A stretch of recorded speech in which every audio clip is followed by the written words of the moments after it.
तो आइए अब वक्त है बड़ी खबरों की डिटेल्स में पड़ताल करने का। शाम के 4 बज चुके हैं और अब आपको 4 बजे की 4 बड़ी खबरें सबसे पहले हम बताने जा रहे हैं। पहली बड़ी खबर जिस पर होगी चर्चा, राहुल की रणनीति या फिर वायनाड में प्रियंका को मिलेगी चुनौती, इस पर बात होगी। दूसरी बड़ी खबर बिहार को लेकर, जहां लालू के नेता ने बेशर्मी की पराकाष्ठा पार कर दी। क्या बयान दिया, क्या कहा, पूरी डिटेल जानकारी आप तक पहुंचाएंगे। तीसरी बड़ी खबर, जीत के 14 दिनों के बाद काशी में मोदी, कोई बात बड़ी होगी। जीत के इतने दिन के बाद आखिर प्रधानमंत्री मोदी काशी पहुंच रहे हैं, वजह क्या है, हर एक डिटेल जानकारी आप तक पहुंचाएंगे। इसके अलावा चौथी खबर, स्पीकर पद को लेकर किसी और पार्टी को देने की गलती क्या बीजेपी करेगी, स्पीकर कौन होगा, क्योंकि इसको लेकर लगातार सवाल बना हुआ है। अब ऐसे में इन्हीं चारों बड़ी खबरों पर हमारी नजर रहने वाली है और इस खबर पर मेरे साथ मेरे सहयोगी भी जुड़ेंगे, जिनसे विस्तार से बातचीत होगी, हर पहलू की पड़ताल वो करेंगे। दिल्ली से हमारे साथ जैनेंद्र कुमार कनेक्ट होंगे, प्रकाश कुमार पटना से हमारे साथ, अभिषेक उपाध्याय और वीरेश पांडे वाराणसी से होंगे, अभिषेक दिल्ली से होंगे। तो इन चारों सहयोगियों के पास मैं जाऊंगी और इनसे बड़ी खबर पर डिटेल में जानकारी हम लेंगे। लेकिन उससे पहले इस वक्त की ब्रेकिंग न्यूज, राहुल गांधी ने वायनाड की सीट छोड़ी, लोकसभा अध्यक्ष कार्यालय को पत्र लिखा, राहुल की जगह प्रियंका उपचुनाव लड़ेंगी। इस पर प्रियंका ने कहा, वादा पूरा करूंगी वायनाड। तो देखिए, ये ऑफिशियल तौर पर अब लोकसभा अध्यक्ष कार्यालय को पत्र लिखा जा चुका है। राहुल गांधी ने वायनाड की सीट छोड़ दी है, कल ही ऐलान हुआ था और आज ऑफिशियल तौर पर आगे प्रक्रिया बढ़ चुकी है। राहुल की जगह प्रियंका उपचुनाव लड़ेंगी। इस पर प्रियंका ने कहा, मैं अपना वादा पूरा करूंगी। सुनिए। पिछले 5 सालों में वायनाड के सब लोगों ने प्यार दिया। प्रियंका वायनाड से चुनाव लड़ेगी, मगर मैं भी periodically वायनाड जाऊंगा। I'm very happy to be able to represent Wayanad. I won't let them feel his absence. दोनों रायबरेली में भी हम दोनों मौजूद होंगे और वायनाड में। और आइए सीधे जैनेंद्र के पास दर्शकों को लेकर चलेंगे। जैनेंद्र, दक्षिण में प्रियंका गांधी, उत्तर में राहुल गांधी, क्या रणनीति कांग्रेस की और इस रणनीति के जरिए क्या आगे की तैयारी कांग्रेस पार्टी की?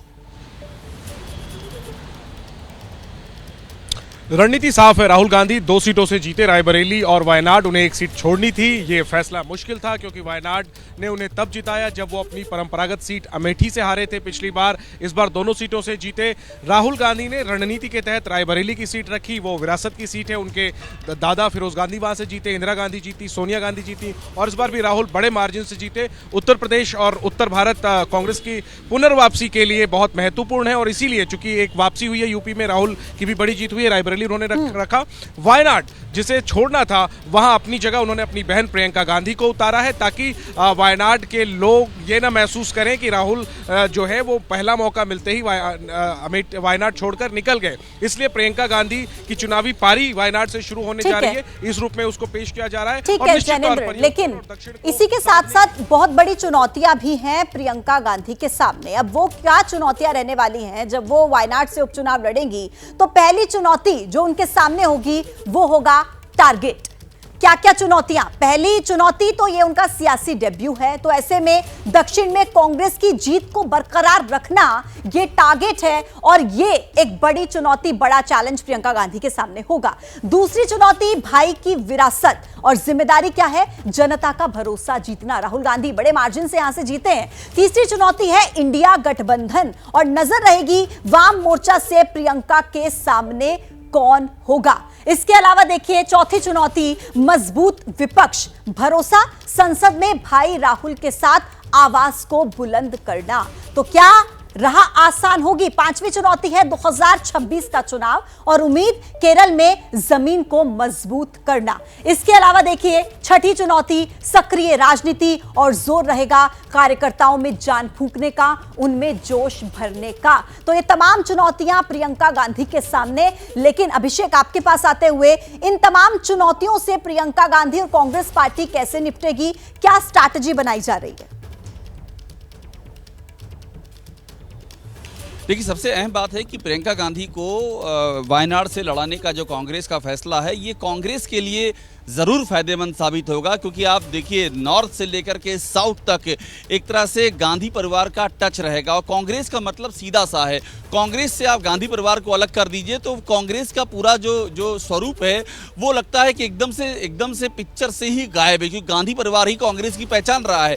तो गांधी परिवार का एक रिप्रेजेंटेटिव उत्तर भारत में है, यूपी में जो गढ़ है 80 सीटें जहां रायबरेली में, और दूसरा वायनाड में। तो उत्तर से लेकर दक्षिण तक जो गांधी परिवार की प्रेजेंस रहेगी ये कांग्रेस के लिए निश्चित तौर पे फायदेमंद रहेगी, उनके वर्कर्स का हौसला बढ़ाने वाली होगी। और कोशिश कांग्रेस की यही है कि वायनाड की सीट जीतने के बाद और प्रियंका गांधी के पार्लियामेंट में पहुंचने के बाद एक, जिसे आप कह सकती हैं कि उत्तर से लेकर दक्षिण तक एक बड़ा अभियान चलाया जाएगा जनता के बीच में, अपने खुद के पार्टी कार्डर के बीच में, संगठन के बीच में, कि कांग्रेस ये बदली हुई कांग्रेस है, नए सिरे से एनर्जाइज कांग्रेस है। और एक और से राहुल गांधी, एक और से प्रियंका गांधी इस बदली हुई कांग्रेस की अगुवाई करेंगे। मैं वापस आ रही हूं आपके पास से एक और बड़ी खबर। देखिए, प्रियंका के चुनाव लड़ने पर रॉबर्ट वाड्रा खुश हैं। वाड्रा ने माना कि प्रियंका की मेहनत रंग लाई, प्रियंका का संसद में होना बहुत जरूरी है।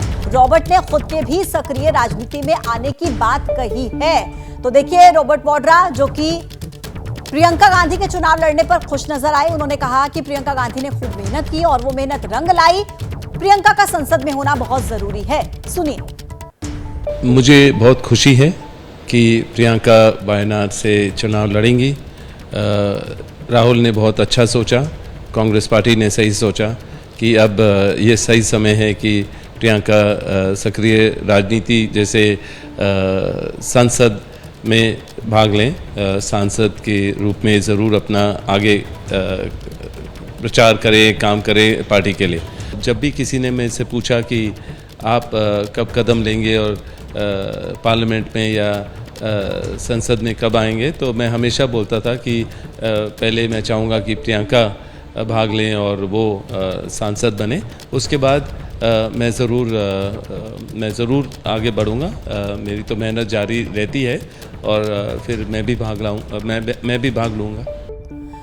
जैनेंद्र, दो बड़ी बातें जो रॉबर्ट वाड्रा की तरफ से कही गई, एक तो ये कि प्रियंका का संसद में होना जरूरी, और दूसरी बात का उन्होंने जिक्र किया कि मैं भी अब सक्रिय राजनीति में आऊंगा, आगे बढ़ूंगा। इसके क्या मायने समझे जाएं? क्या कोई बड़ी जिम्मेदारी रॉबर्ट वाड्रा भी संभाल सकते हैं?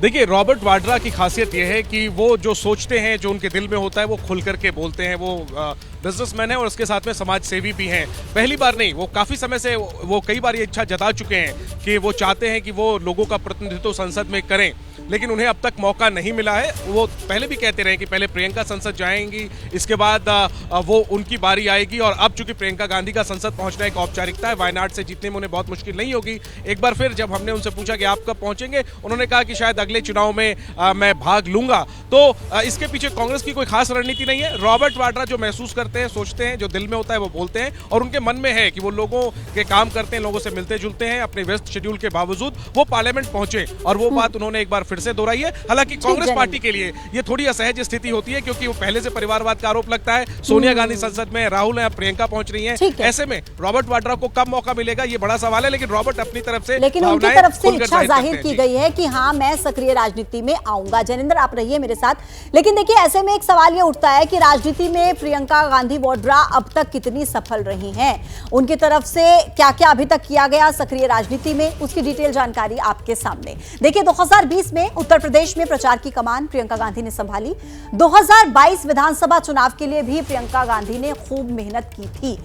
2022 में लड़की हूं, लड़ सकती हूं कैंपेन को उन्होंने चलाया, लेकिन कांग्रेस सिर्फ 2 ही सीटें जीती, केवल 2.3% वोट मिले। यानी कि मेहनत तो की, लेकिन नतीजा बहुत ज्यादा अच्छा नहीं मिला। 2021 में पंजाब का सियासी घमासान और अमरिंदर सिंह की जगह पर चरणजीत सिंह चन्नी को मुख्यमंत्री बनाने में भूमिका निभाई। इसके अलावा 2020 में राजस्थान के सियासी संकट में भी योगदान रहा, रोल रहा। सचिन पायलट और अशोक गहलोत में समझौता भी कराया। इसके अलावा देख लीजिए, 2024 2024 का हिमाचल विद्रोह पार्टी को एकजुट रखने में बड़ी भूमिका प्रियंका गांधी की तरफ से निभाई गई। 2024 का लोकसभा चुनाव अभी, जब 17 से ज्यादा राज्यों में 46 सीटों पर रोड शो किया, रैलियां की, कांग्रेस ने अमेठी, रायबरेली समेत 21 सीटें जीत ली। तो कहीं ना कहीं यह बड़ी जीत के तौर पर देखा जा रहा है। और विनेश हमारे साथ इस वक्त सीधे कनेक्ट हैं। विनेश, प्रियंका गांधी ने जो अभी तक पिछले 4-5 सालों में मेहनत की है, उस मेहनत का नतीजा इस बार के लोकसभा चुनाव में नजर आया है? लेकिन जिस तरीके से जो बैकग्राउंड तैयार किया प्रियंका गांधी ने और जो कोशिश उनकी लगातार जिले जिले जाकर और निरंतर जो यहाँ के मुद्दे रहे हैं उनको प्रियंका ने उठाया, और उस आधार पर इस बार जब 24 का गठबंधन हुआ समाजवादी पार्टी और कांग्रेस के बीच में, उसका फायदा निश्चित रूप से परिणाम ही परिलक्षित कर रहे हैं, इस बात को बयां कर रहे हैं। और पार्टी के नेताओं का उत्साह इस बात को बयां कर रहा है। और अखिलेश और राहुल गांधी ने जो रायबरेली की सीट को अपने पास रखा है, यह भी इस बात का द्योतक है कि रायबरेली ने जिस तरीके से राहुल गांधी को रिकॉर्ड मतों से, जिसकी उम्मीद कांग्रेस पार्टी ने भी नहीं कर रखा था, उन मतों से जिताया है। ऐसे में प्रियंका गांधी को जब से यहां प्रभार दिया गया, जिले जिले जाकर बहुत सारे ऐसे प्रासंगिक मुद्दे थे जो विपक्ष को उठाना चाहिए था, जो अखिलेश यादव और अन्य दलों के लोगों ने नहीं उठाया, उन इलाकों में जाकर प्रियंका गांधी ने होमवर्क किया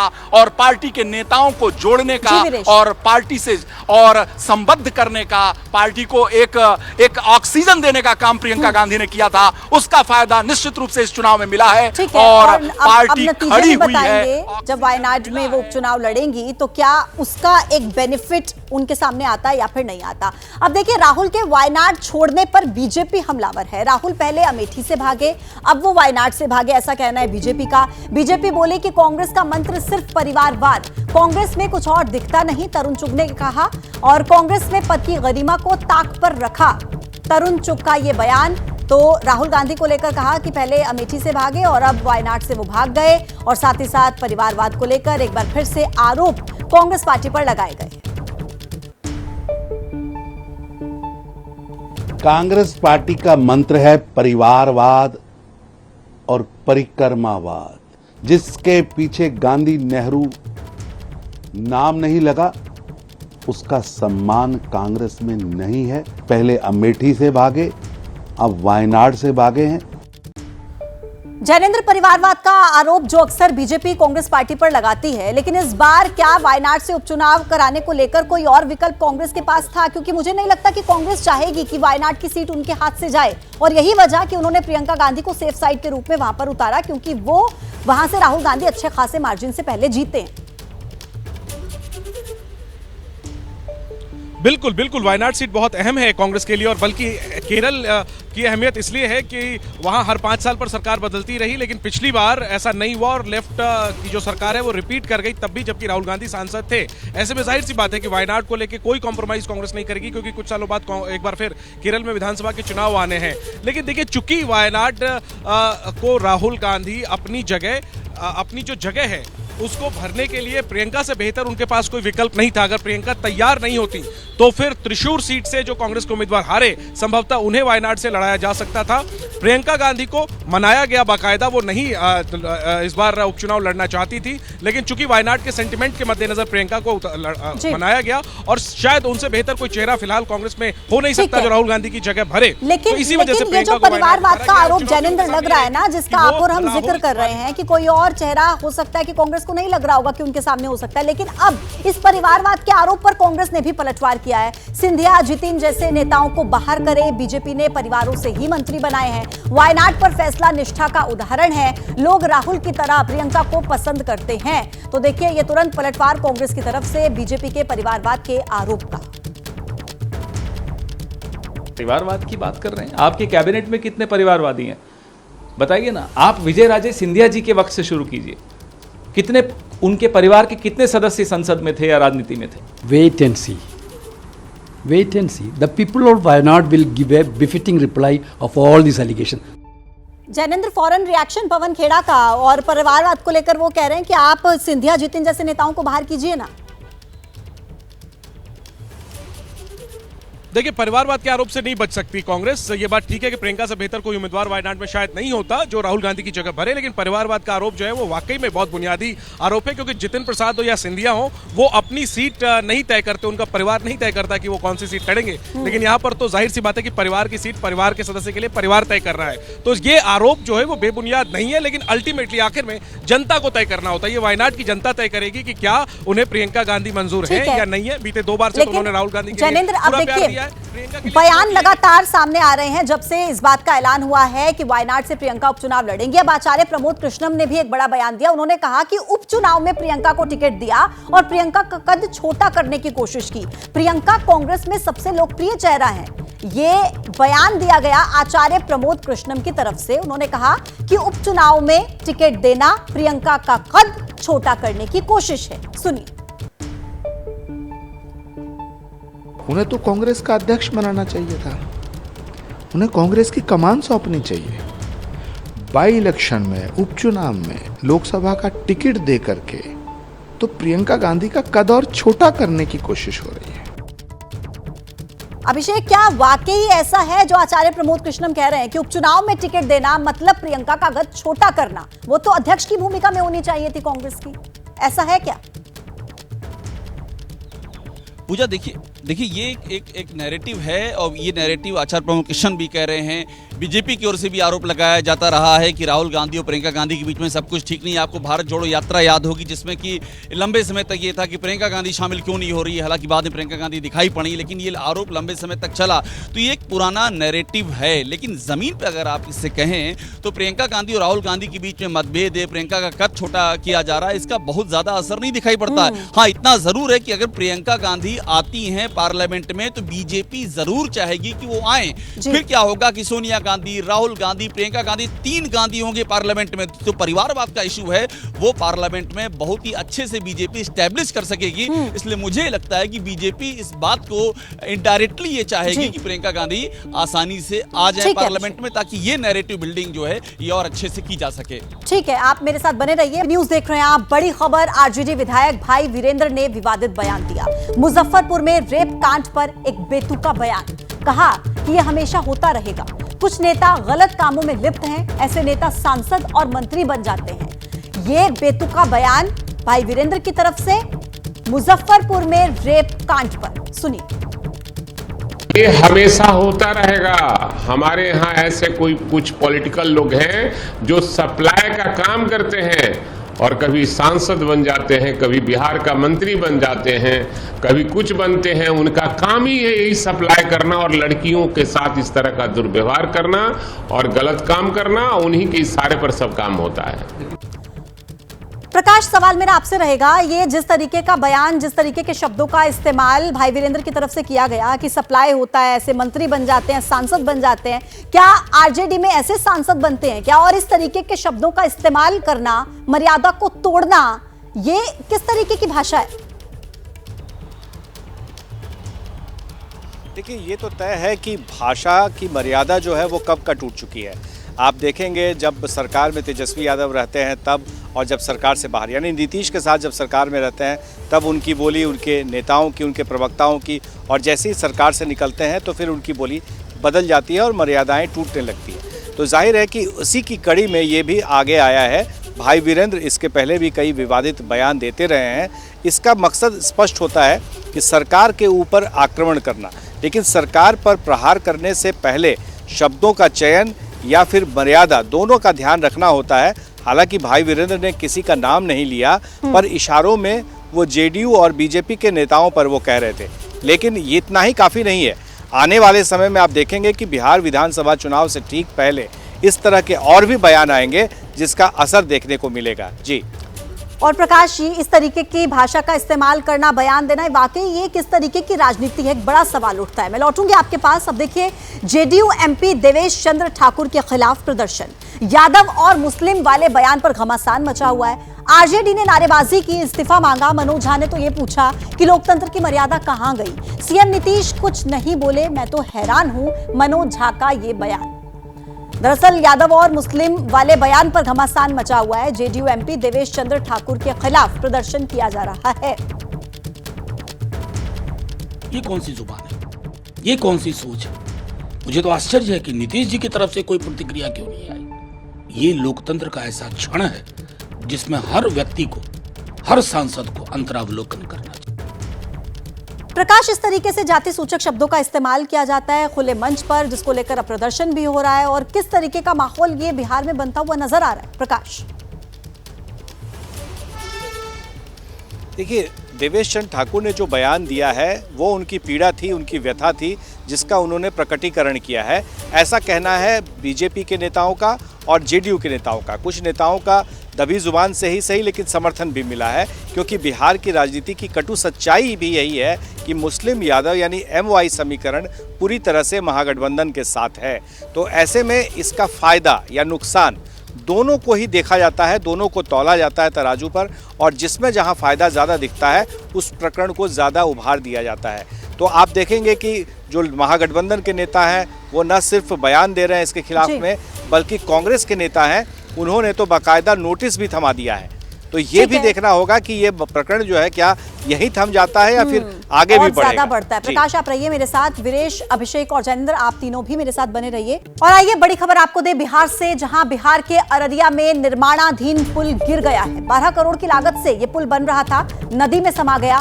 पुल बनाने में अनियमितता के आरोप लग रहे हैं। निर्माणाधीन पुल बिहार के अररिया में, जो कि 12 करोड़ की लागत से तैयार किया जा रहा था, और ये पुल नदी में समा गया। अनियमितताओं के आरोप लग रहे हैं कि इरेगुलरिटीज थी पुल बनने में। तस्वीरें आपके सामने, पहली तस्वीर आप देख रहे हैं, ये ABP न्यूज पर चीख पुकार लोगों की। बगरा नदी का पुल चला गया, देखिए हवा भी नहीं। आप लोग लाइव देख सकते हैं।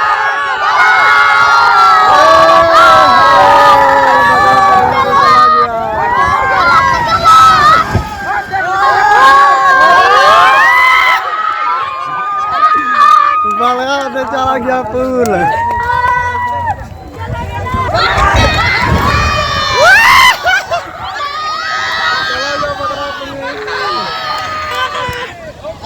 भाग पाजू हाथ, पाजू हाथ, पाजू हाथ।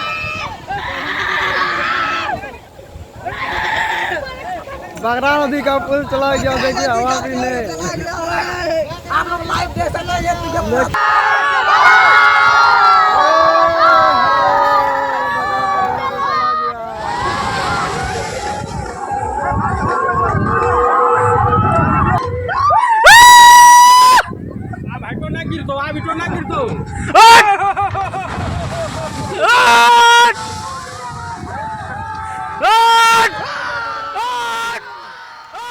देख रहे हैं आप ये तस्वीरें, कैसे भरभरा कर ये पुल गिरा। इस बिग वॉल पे आप देख लीजिए, ये पुल जो कि बिहार के अररिया में बन रहा था, निर्माणाधीन था, लेकिन ये पुल अचानक से नदी में समा गया, गिर गया, और ये आरोप लग रहे हैं कि अनियमितता थी। अब ये पुल कब से बन रहा था, कब तक इसका काम पूरा होना था, ये तमाम तरह के सवाल हैं, लेकिन 12 करोड़ की लागत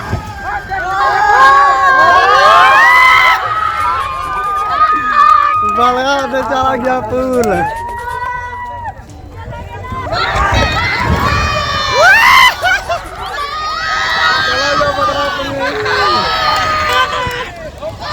भाग पाजू हाथ, पाजू हाथ, पाजू हाथ।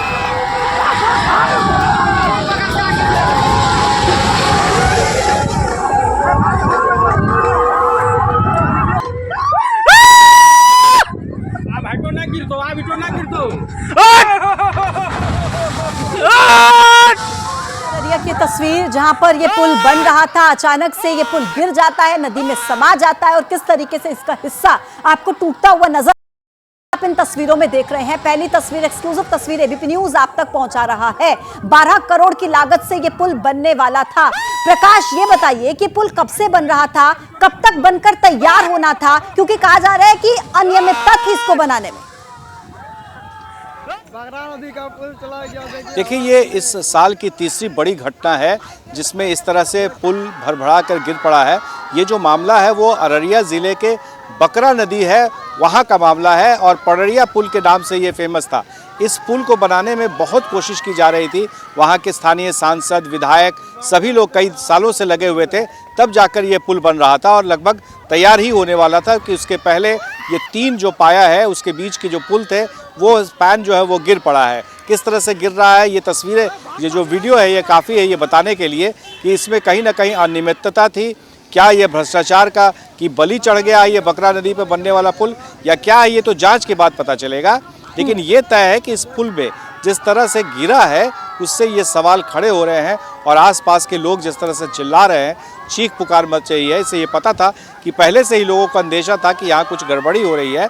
इस बारे में वहाँ के स्थानीय विधायक ने वहाँ के इंजीनियर्स को इत्तला भी किया था और उन्हें बताया भी था, लेकिन बावजूद इसके देखिए किस तरह से पुल भरभरा कर गिर पड़ा। जी प्रकाश, ये बहुत बड़ा सवाल है कि बताया भी गया था, कहा भी गया था, शिकायत भी की गई, लेकिन बावजूद इसके इस पर कोई ध्यान नहीं दिया गया और नतीजा ये कि ये पुल कैसे गिर रहा है। आवाज सुनिए आप लोगों की। बकरा नदी का पुल चला गया, देखिए हवा भी नहीं।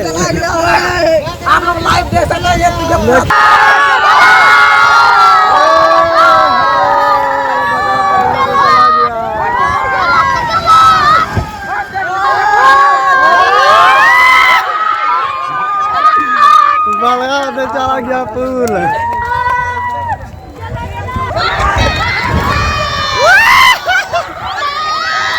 बिहार के अररिया में ये पुल का हिस्सा कैसे गिर रहा है, इसकी तस्वीरें हमने आपके सामने रखी। अब आगे बढ़ेंगे। देखिए, मोदी के स्वागत के लिए काशी है तैयार। थोड़ी ही देर के बाद, हालांकि कहा जा रहा था पीएम मोदी पहुंचेंगे, और अब वो वक्त आ गया है कि प्रधानमंत्री नरेंद्र मोदी काशी में पहुंच चुके हैं। चुनाव जीतने के 14 दिन के बाद काशी पहुंच गए हैं प्रधानमंत्री नरेंद्र मोदी। अभी अभी का ये ताजा अपडेट है, प्रधानमंत्री नरेंद्र मोदी वाराणसी में पहुंच चुके हैं। तीसरी बार प्रधानमंत्री बनने के बाद ये पहली बार है जब वो वाराणसी में पहुंचे हैं, और वाराणसी प्रधानमंत्री नरेंद्र मोदी के लिए पूरी तरह से सज धज कर तैयार। घाटों को सजाया गया है, वाराणसी पूरी तरीके से सजाया गया है। प्रधानमंत्री नरेंद्र मोदी वाराणसी पहुंच गए हैं। ये अभी का ताजा अपडेट एबीपी न्यूज पर आप देख रहे हैं। तीसरी बार प्रधानमंत्री बनने के बाद ये पहली बार वाराणसी पहुंचे हैं प्रधानमंत्री नरेंद्र मोदी। सीधे वीरेश के पास लेकर जाएंगे। वीरेश, प्रधानमंत्री नरेंद्र मोदी पहुंच गए हैं, अभी क्या चल रहा है वहां पर? देखिए, 4:17 पर प्रधानमंत्री वाराणसी में पहुंच गए, एयरपोर्ट पर पहुंचे। उसके बाद से मेहंदीगंज के लिए वो रवाना हो गए हैं, जहां वो किसानों का सम्मान करेंगे। लगभग 9 करोड़ से ज्यादा किसानों को 20,000 करोड़ से ज्यादा की सम्मान राशि दी जाएगी। और ऐसे में प्रधानमंत्री गंगा आरती में भी जाएंगे और देवों के देव महादेव के दर्शन पूजन करने के लिए भी आएंगे। इस वक्त मैं बाबा विश्वनाथ कॉरिडोर में खुद खड़ा हूं और यहां की सजावट और साज सज्जा को भी दिखा सकता हूं, क्योंकि यहां पर भव्य तरीके से बाबा को सजाया गया है। और हमारे साथ जो बाबा विश्वनाथ कॉरिडोर के मुख्य कार्यपालक अधिकारी हैं विष्णु भूषण मिश्रा, वो पूरी तैयारियों का जायजा भी ले रहे हैं और वो ये बताएंगे कि प्रधानमंत्री के इस विशेष आगमन पर बाबा के दरबार में क्या क्या किया गया है। विष्णु भूषण जी, बिल्कुल, महादेव के इस दरबार में आज माननीय प्रधानमंत्री का आगमन 8 बजे आना निश्चित हुआ है। उसके लिए सारी विशेष तैयारियां की गई हैं। प्रतिदिन जैसा हमारे यहाँ 1 कुंटल लगभग फूल लगते हैं जिनसे सजावट की जाती है। अभी इस समय गंगा दशहरा का पर्व भी चल रहा है, माननीय प्रधानमंत्री का आगमन है, तो आज 2.5 कुंटल फूलों के साथ पूरे मंदिर का श्रृंगार किया जा रहा है, सजावट की जा रही है। माननीय प्रधानमंत्री जी का जब आगमन होगा उस समय हमारे गेट नंबर 4 पर जो हमारा मुख्य प्रवेश द्वार है उसके बगल के एनक्लोजर में हमारे 51 शास्त्री शंख ध्वनि के द्वारा उनका स्वागत करेंगे। तत्पश्चात जहाँ वह कार से नीचे उतरते हैं वहाँ पर उनको जो है हमारे डमरू वादक रहेंगे, जो 20-21 डमरू वादक जो है वो डमरू की करतल ध्वनि से उनका अभिवादन करेंगे। उनका रिसेप्शन लाइनअप में जो महानुभाव हैं उनके द्वारा स्वागत किया जाएगा। तत्पश्चात माननीय प्रधानमंत्री जी मंदिर परिसर के भीतर प्रवेश करेंगे। तो आप जैसा देख पा रहे होंगे सामने जो बीच वाला बरामदे जैसा आपको भाग दिख रहा है वो अभिमुक्तेश्वर महादेव का बरामदा है। वहाँ पर जो है घनपाठी, तमिलनाडु के घनपाठी ब्राह्मण हैं, वो अलग आचार्य हैं जो लोग वहाँ पर घन पाठ करेंगे और घन पाठ के द्वारा स्वस्ति वाचन से माननीय प्रधानमंत्री जी का मंदिर प्रांगण में स्वागत किया जाएगा। तत्पश्चात गर्भगृह में जाने के बाद माननीय प्रधानमंत्री जी का अर्चकों के द्वारा। ठीक है वीरेश, तो ये पूरा स्केड्यूल बताया कि किस तरीके से प्रधानमंत्री नरेंद्र मोदी के स्वागत के लिए वाराणसी तैयार है। लेकिन एक सवाल उठ रहा है कि क्या कम अंतर की जीत से प्रधानमंत्री मोदी खुश नहीं है? ये सवाल क्यों उठ रहा है वो आप देख लीजिए। देखिए, 16 मई 2014 को नतीजा आया जब, तो 17 मई 2014 यानी कि अगले ही दिन प्रधानमंत्री काशी पहुंच गए। फिर 23 मई 2019 में जब नतीजे आए तो उसके 3 दिन के बाद ही 27 मई 2019 को ही प्रधानमंत्री काशी पहुंच गए। लेकिन इस बार 4 जून 2024 को नतीजे आए चुनाव के, लेकिन 18 जून यानी कि 14 दिन की देरी प्रधानमंत्री ने काशी पहुंचने में, वाराणसी पहुंचने में क्यों की? ये सवाल एक उठ रहा है और इसी वजह से कहा जा रहा है कि क्या जो जीत का मार्जिन इस बार कम हुआ है उस वजह से प्रधानमंत्री नरेंद्र मोदी क्या खुश नहीं है? अभिषेक, क्या वाकई ऐसा है? क्योंकि जीत का मार्जिन बहुत ज्यादा कम हुआ है, 3 लाख के तकरीबन, तो क्या ऐसे में प्रधानमंत्री नरेंद्र मोदी बहुत ज्यादा खुश नहीं है वाराणसी से? देखिए, ऐसा ही ये जो सारी बातें हैं ये स्पेकुलेशन पे आधारित चीज़ें हैं, जो कि ज़मीन पे ऐसा है नहीं। प्रधानमंत्री का कार्यक्रम तय था, उनको इटली जाना था G7 की बैठक में, और उसके पहले उनको शपथ ग्रहण में जाना था, आंध्रा, उड़ीसा, ये सारे प्रोग्राम एक लाइन से तय थे। और मैं आपको बताऊं, 11 तारीख को प्रधानमंत्री का बनारस आने का कार्यक्रम था, और बाकायदा जो बरेका गेस्ट हाउस है अभी जहाँ बनारस में वीरेश हैं, वहाँ पर एडवांस टीमें SPG की पहुँच चुकी थी, ये सब चीज़ें थी। उसके बाद उनका कार्यक्रम टला, क्योंकि लगातार ये शपथ ग्रहण समारोह और उसके बाद इटली G7, इस नाते प्रधानमंत्री को वहां पर आने में पिछली बार की तुलना में लेट हुई है। लेकिन एक बात मैं आपको जरूर बताऊं, जो आप मार्जिन कम करने की बात कर रही हैं, ये वाकई चिंता का विषय। और आज प्रधानमंत्री की सेवापुरी मेहदीगंज में, जहां पर प्रधानमंत्री किसान सम्मेलन कर रहे हैं, वो महत्वपूर्ण, चूंकि सेवापुरी और रोहनिया ये 2 विधानसभा सीटें हैं जहां पर बीजेपी का प्रदर्शन अच्छा नहीं रहा है। यहाँ पर जो पटेल वोट है, निषाद वोट है, वो वोट भूमिहार वोट है, वो बीजेपी को अपेक्षा के अनुरूप नहीं मिले हैं। जीत का, इसको लेकर कांग्रेस भी हमलावर है। प्रधानमंत्री के काशी दौरे को लेकर 14 दिन के बाद काशी आने पर सवाल उठ रहे हैं। काशी में किसी तरह से मोदी जीत गए, जयराम रमेश ने यह कहा। कांग्रेस नेता जयराम रमेश ने 9 सवाल पूछे। कांग्रेस का हर सवाल काशी से ही जुड़ा है। जयराम रमेश ने क्या कहा वो हम आपको सुनाने जा रहे हैं। तो देखिए क्या क्या सवाल जयराम रमेश की तरफ से पूछे गए वो हम आपको बताएंगे ग्राफिक्स के जरिए। तो सबसे पहला सवाल जो जयराम रमेश की तरफ से पूछा गया वो आपके टीवी स्क्रीन पर, गंगा सफाई पर 20,000 करोड़ खर्च किए फिर भी सबसे प्रदूषित नदी क्यों? दूसरा सवाल, 2024 चुनाव में वाराणसी के 33 उम्मीदवारों का नामांकन खारिज क्यों? तीसरा सवाल, BHU के कार्डियोलॉजी विभाग में 47 में से 41 बिस्तर 2 साल से इस्तेमाल में क्यों नहीं लाए गए?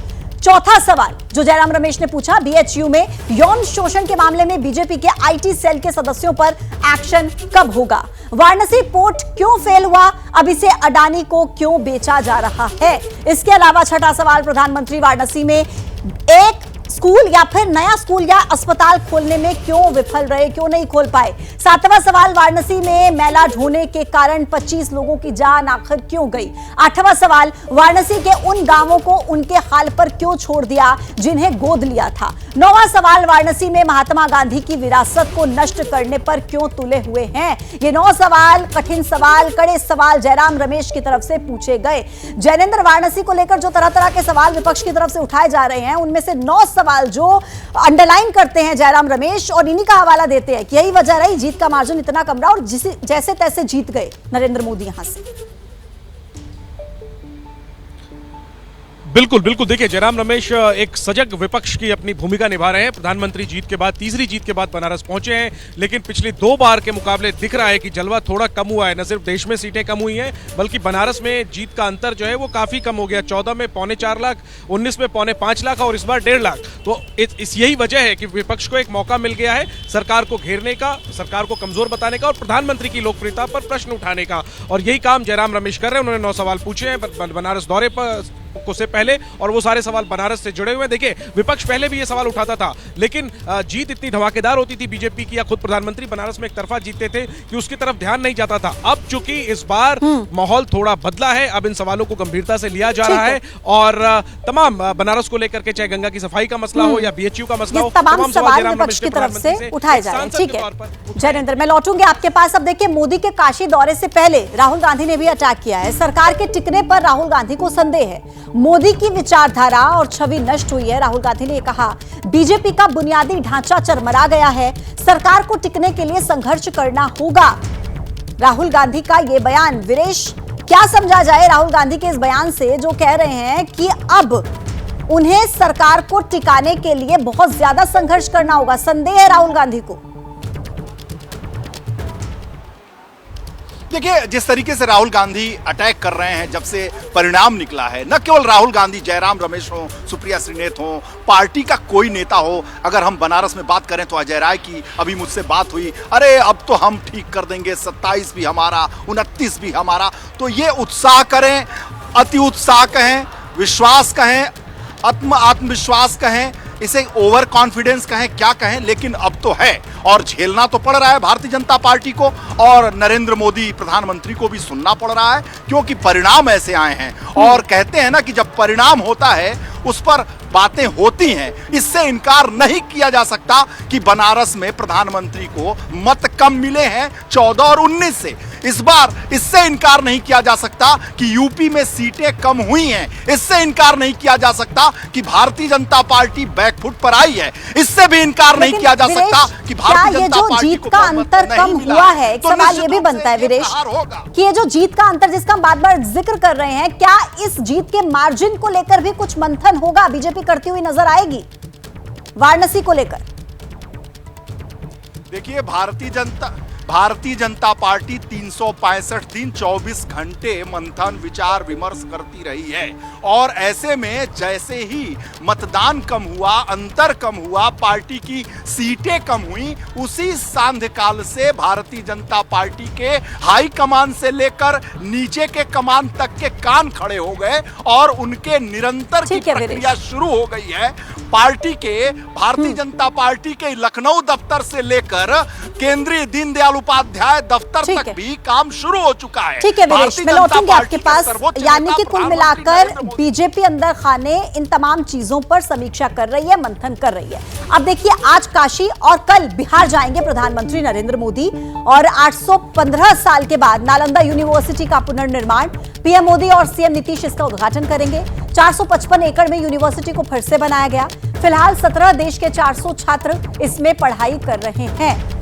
प्रकाश, 455 एकड़ में जो यूनिवर्सिटी है उसको फिर से बनाया गया है, और एक लंबे समय के बाद इसका फिर से उद्घाटन, फिर से जो वहां पर होगा उसको किस तरीके से देखा जाए, कितना बेनिफिट वो रहेगा?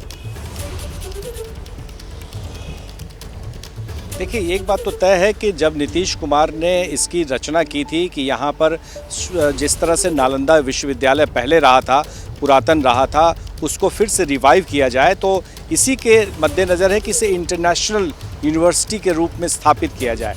और जब मनमोहन सिंह थे तो उस वक्त ही इसकी प्रक्रिया शुरू हुई थी, और आज जाकर फलीभूत हो रहा है। तो जिस तरह से नरेंद्र मोदी यहाँ आएंगे, नीतीश कुमार उसमें शामिल होंगे, तो ये भव्य कार्यक्रम होगा, और इस कार्यक्रम के ज़रिए ये जताने की कोशिश की जाएगी कि पुनर्निर्माण के तहत ही जिस तरह से बिहार में नालंदा विश्वविद्यालय का निर्माण कराया गया है, इसमें हज़ारों छात्र जो हैं देश विदेश से पढ़ने वाले आते हैं, रिसर्च स्कॉलर्स आते हैं, तो इसका मैसेज जो है, संदेश देने की पूरी कोशिश की जा रही है। जी, तो एक लंबे समय के बाद, 815 साल के बाद कहा जा रहा है कि नालंदा विश्वविद्यालय का पुनर्निर्माण होगा।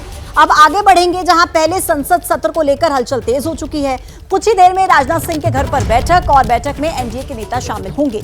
संसद सत्र को लेकर इसमें चर्चा होगी, और माना जा रहा है कि स्पीकर पद को लेकर भी मंथन हो सकता है। सूत्रों के हवाले से जानकारी मिल रही है कि स्पीकर पद को लेकर भी इसमें कुछ ना कुछ मंथन किया जा सकता है। राजनाथ सिंह के घर पर यह बैठक अब से कुछ ही देर के बाद। अभिषेक, आपके पास क्या अपडेट है इस बैठक को लेकर? कितने बजे शुरू होगी, कौन कौन शामिल होगा, क्या क्या मुद्दे उठाए जा सकते हैं?